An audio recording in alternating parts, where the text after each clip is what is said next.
सोने की चिड़िया कहा जाता था।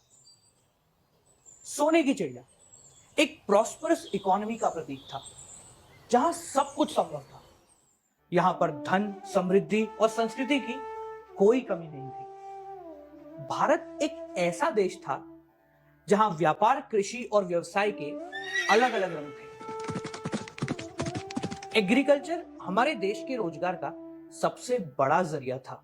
हमारी 85% पॉपुलेशन डायरेक्टली और इनडायरेक्टली एग्रीकल्चर पर डिपेंडेंट थी। भारत अपने हैंडीक्राफ्ट इंडस्ट्रीज के लिए पूरी दुनिया में जाना जाता था। हम यूरोप और एशिया के बाकी सभी देशों के साथ अच्छे बिजनेस रिलेशंस रखते थे। सब कुछ बहुत अच्छा चल रहा था। पर कहते हैं ना, ज्यादा मीठा भी सेहत के लिए हानिकारक होता है। सन 1608 ईस्ट इंडिया कंपनी नामक एक ब्रिटिश कंपनी की नजर भारत पर पड़ी। सूरत में मसालों का व्यापार करने आई इस कंपनी ने मात्र 150 सालों में पूरे भारत पर कब्जा कर लिया।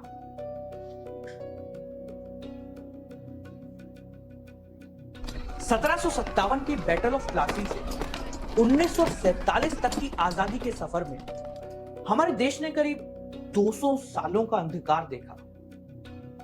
एक ऐसी रात जिसकी सुबह होते होते कई पीढ़ियां निकल गई, लाखों अपने चले गए और हमारा देश अपने सुनहरे इतिहास की सिर्फ यादें सिमटता रह गया। 190 सालों की इस गुलामी को कॉलोनियल रूल कहते हैं, जिसका मतलब होता है दो देशों के बीच का एक ऐसा सिस्टम जहां एक देश रूलर और दूसरा देश उसकी कॉलोनी होती है। रूलर देश अपनी कॉलोनी में जैसे चाहे वैसे पॉलिसी बना सकता है और अपने मन मुताबिक उसमें बदलाव भी कर सकता है। ब्रिटिशर्स का एकमात्र उद्देश्य यह था कि वो हमारे देश को कच्चे माल का एक्सपोर्टर बनाकर फाइनल गुड्स का इंपोर्टर बनाए, जिससे हमारा देश ब्रिटेन पर डिपेंडेंट रहे और उनका देश समय के साथ और अमीर होता जाए।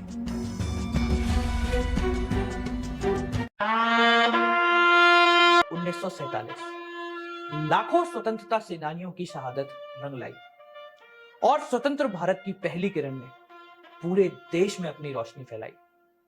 हम आजाद हैं। लाल किले से जब ये आवाज निकली तो स्वतंत्र भारत के हर नागरिक की आंखें भर आई। जो बीत गया वो बात गई। नए सवेरे के साथ चलो करें बात नई। हम आजाद तो हो गए थे, पर पिछले 190 सालों में अंग्रेजों ने हमारे देश की रीढ़ की हड्डी तोड़ दी थी। Dadabhai Naoroji, William Digby, Findlay Shirras, VKRV Rao और आरसी देसाई, इन सभी लोगों ने national income and per capita income का एस्टिमेट निकालने में अपना अहम योगदान दिया। इनमें से वीकेआरवी राव के एस्टिमेट को सबसे सटीक माना गया। हमारे देश की हालत कितनी खराब थी, इसका अंदाजा हम इस बात से लगा सकते हैं कि हमारी जीडीपी ग्रोथ रेट 2% और पर कैपिटा इनकम 0.5% से भी कम थी। 0.5% से भी कम थी। हर एक सेक्टर, चाहे वो एग्रीकल्चर हो या इंडस्ट्रियल, हालत बद से बदतर हो चुकी थी।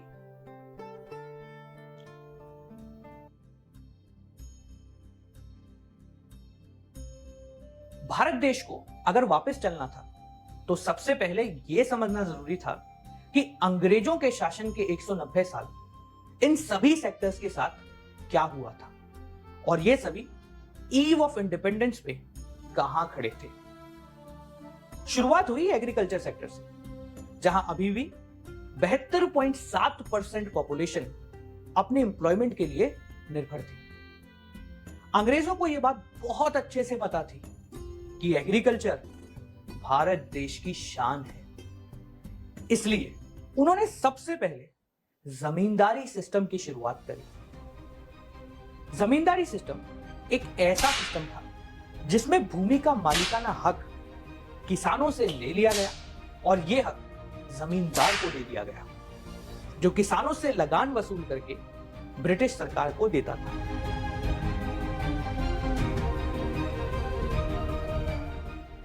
किसानों को हर हाल में लगान देनी होती थी, चाहे उनकी फसल अच्छी हो या ना हो। इस सिस्टम की वजह से ज्यादातर किसान अपना सब कुछ बेचने पर मजबूर हो जाते और इसी मजबूरी का फायदा उठाते ईस्ट इंडिया कंपनी ने उन्हें कमर्शियलाइजेशन का रास्ता दिखाया। इसका मतलब था कि जो किसान अब तक फूड क्रॉप्स का प्रोडक्शन करते थे, उनको कैश क्रॉप्स जैसे कि कॉटन, जूट और इंडिगो का प्रोडक्शन करने पर ज्यादा पैसे मिलने लगे। इन फसलों को ब्रिटिशर्स अपनी इंडस्ट्रीज में कच्चे माल की तरह इस्तेमाल करते थे और हमें उन पर मजबूरन निर्भर होना पड़ता था। क्योंकि जमीनों का मालिकाना हक किसानों के पास नहीं था, वो अपनी फसल को और बेहतर करने के लिए कुछ भी नहीं कर सकते थे। Lack of irrigation facility, low level of technology and no use of fertiliser, ये कुछ इंपॉर्टेंट रीजन थे जिनकी वजह से हमारी खेती को लो लेवल ऑफ प्रोडक्टिविटी का सामना करना पड़ा। इन सभी कारणों के अलावा एक और वजह थी जो हमारे एग्रीकल्चर सेक्टर की गिरावट का अहम कारण थी, डिपेंडेंसी ऑन रेनफॉल। खेतों में पानी के लिए सभी किसान बारिश पर निर्भर थे। इसलिए भारत का एग्रीकल्चर अभी भी हाई डिग्री ऑफ अनसर्टेनिटी में था। अच्छी बारिश हुई तो फसल और भी अच्छी हुई, पर अगर बारिश ना हो तो पूरी फसल बर्बाद।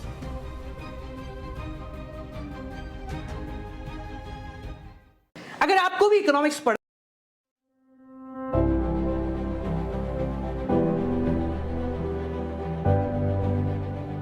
एग्रीकल्चर सेक्टर के बाद अब बारी थी इंडस्ट्रियल सेक्टर की। कॉलोनियल रूल से पहले भारत अपनी माइक्रो इंडस्ट्री यानी लघु उद्योगों के लिए बहुत फेमस था। हैंडीक्राफ्ट, कॉटन, टेक्सटाइल जैसे कई कामों के लिए भारत पूरी दुनिया में जाना जाता था। ब्रिटिशर्स को यह बात अच्छे से पता थी कि जैसे चिंगारी को आग बनने में वक्त नहीं लगता, वैसे ही अगर इन छोटी इंडस्ट्रीज को अभी नहीं रोका गया तो ये ब्रिटिश हुकूमत को भारत में कायम नहीं होने देगी। अंग्रेजों ने सबसे पहले डिस्क्रिमिनेटरी टैरिफ पॉलिसी लागू करी, जिसमें दो बातें थी। पहली, ब्रिटिश गुड्स को पूरी तरह से टैक्स फ्री कर दिया जाएगा, यानी free and unrestricted entry on British goods. और दूसरा, अगर कोई इंडियन हैंडीक्राफ्ट प्रोडक्ट एक्सपोर्ट होता है तो उस पर भारी टैक्स लगाया जाएगा, जिसकी वजह से इंटरनेशनल मार्केट में उनकी प्राइस बढ़ी और डिमांड लगातार कम होने लगी। अंग्रेज बिल्कुल भी नहीं चाहते थे कि इंडियन हैंडीक्राफ्ट इंडस्ट्रीज आगे बढ़े, इसलिए 1850 में रेलवे की नींव रखी गई। जी हां, वो ही रेलवे जो आज हमारे भारत की शान है, गवर्नमेंट रेवेन्यू की सबसे बड़ी खदान है। उसकी शुरुआत इंडियन हैंडीक्राफ्ट इंडस्ट्री को खत्म करने के लिए और ब्रिटिश गुड्स की कॉस्ट को कम करने के लिए हुई थी। अब हमारी हैंडीक्राफ्ट इंडस्ट्रीज को सामना करना था मशीन मेड ब्रिटिश प्रोडक्ट से, जो बनते भी कम समय में और होते भी बहुत सस्ते थे। कहते हैं ना, घर का भेदी लंका ढाए। हमारे साथ भी कुछ ऐसा ही हुआ। सस्ते दामों के लालच में आकर हमारे अपने भारतवासियों की पैटर्न ऑफ डिमांड चेंज होने लगी। वो इंडियन हैंडीक्राफ्ट प्रोडक्ट्स की जगह मशीन मेड प्रोडक्ट्स को ज्यादा पसंद करने लगे, जिसकी वजह से हमारी हैंडीक्राफ्ट इंडस्ट्री डिक्लाइन होने लगी। हम उनसे कंपीट भी नहीं कर सकते थे, क्योंकि उस समय हमारे यहां कैपिटल गुड इंडस्ट्रीज के नाम पे बस टाटा आयरन स्टील कंपनी और कुछ शुगर, सीमेंट और पेपर की इंडस्ट्रीज ही थी, जो पूरे देश का भार उठाने के लिए बिल्कुल तैयार नहीं थी।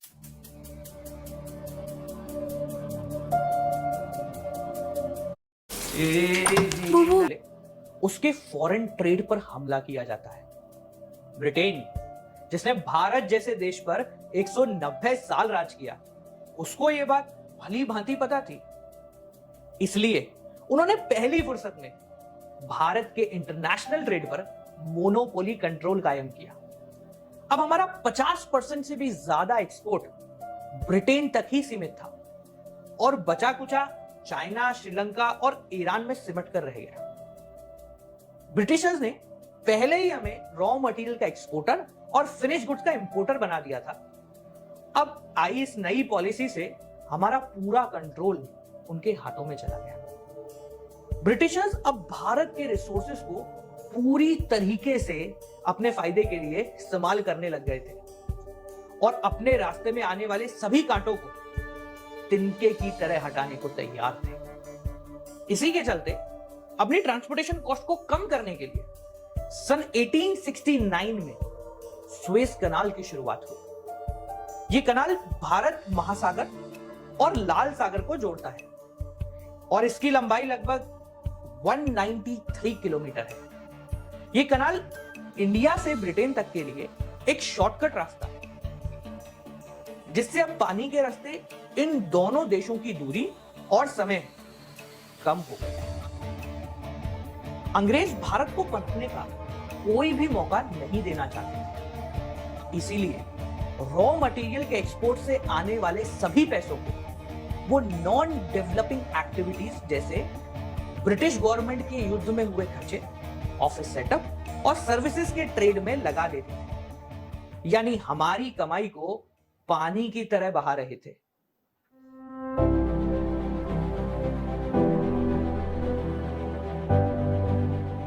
अंग्रेज चाहे हमारे देश को पूरी तरीके से खाने आए थे, पर 190 साल के शासन में उन्हें रहना तो यही था।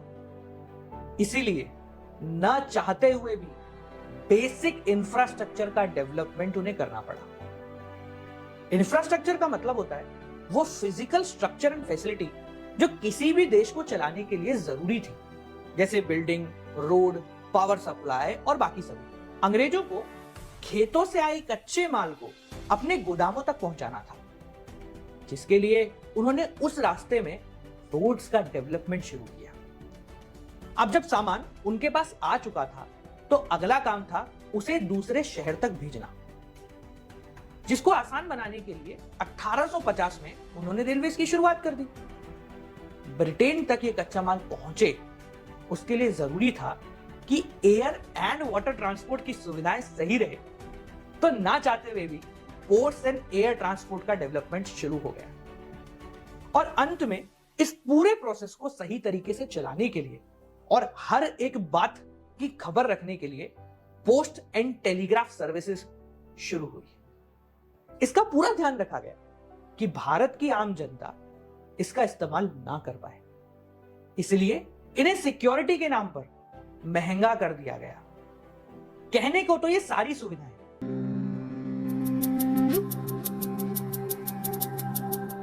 आजादी के दिन इन सभी सेक्टर्स की जानकारी रखने के साथ साथ हमें यह भी जानना जरूरी था। कंडीशन का मतलब होता है पॉपुलेशन से रिलेटेड सारी जानकारी होना, जैसे कि age, sex, birth rate, death rate और बाकी सब। ब्रिटिश रूल के अब तक के परिणामों से यह तो अंदाजा था कि हालत बहुत खराब होगी, पर जब रिजल्ट सामने आए तो खराब शब्द के मायने बदल गए।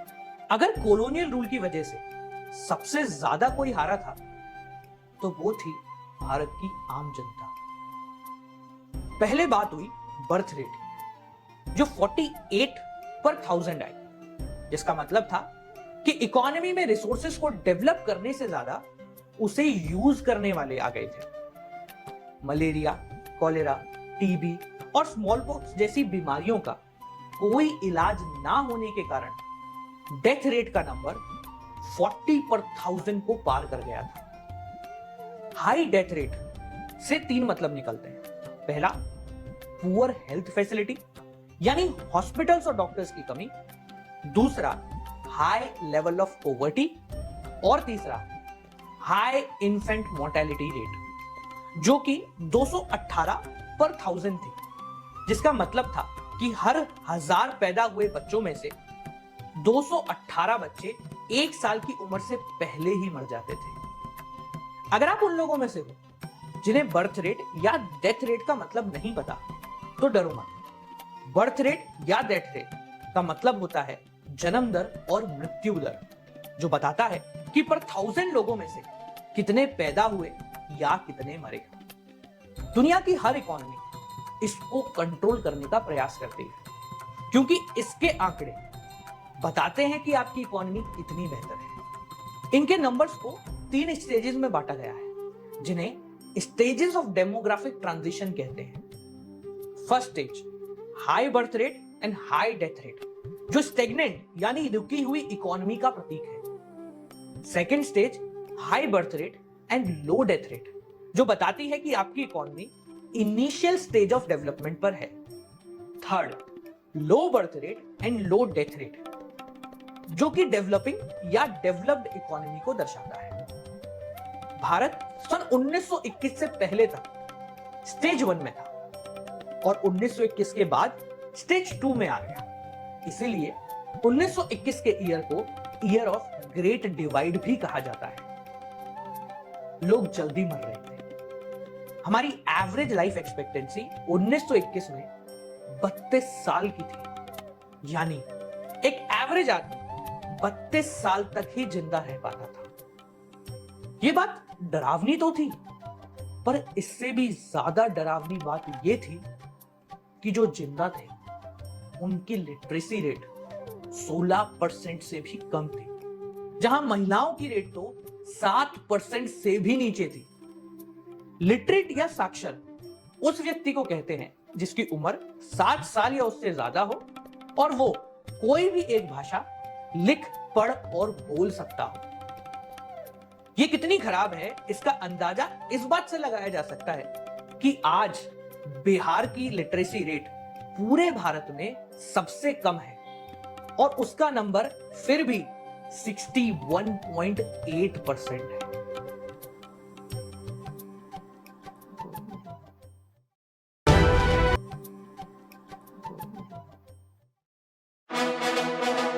जिस कॉलोनियल रूल ने भारत को बर्बाद कर दिया, उसी कॉलोनियल रूल ने जाने अनजाने में कुछ ऐसी विरासतें हमें दे दी जो आने वाले समय में हमारे विकास की धरोहर बनने वाली थी, जिसमें सबसे पहले आता है रेलवेज।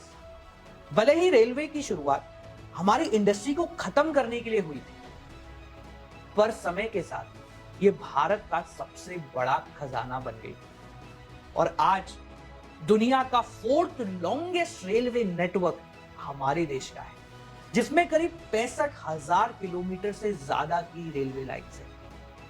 जिस कमर्शियलाइजेशन ऑफ एग्रीकल्चर को अंग्रेजों ने अपने फायदे के लिए किसानों पर जबरदस्ती थोपा था, उसने भारत के किसानों को एग्रीकल्चर का एक नया पहलू दिखाया और आज भारत दुनिया में कॉटन का दूसरा, इंडिगो और जूट का सबसे बड़ा प्रोड्यूसर है।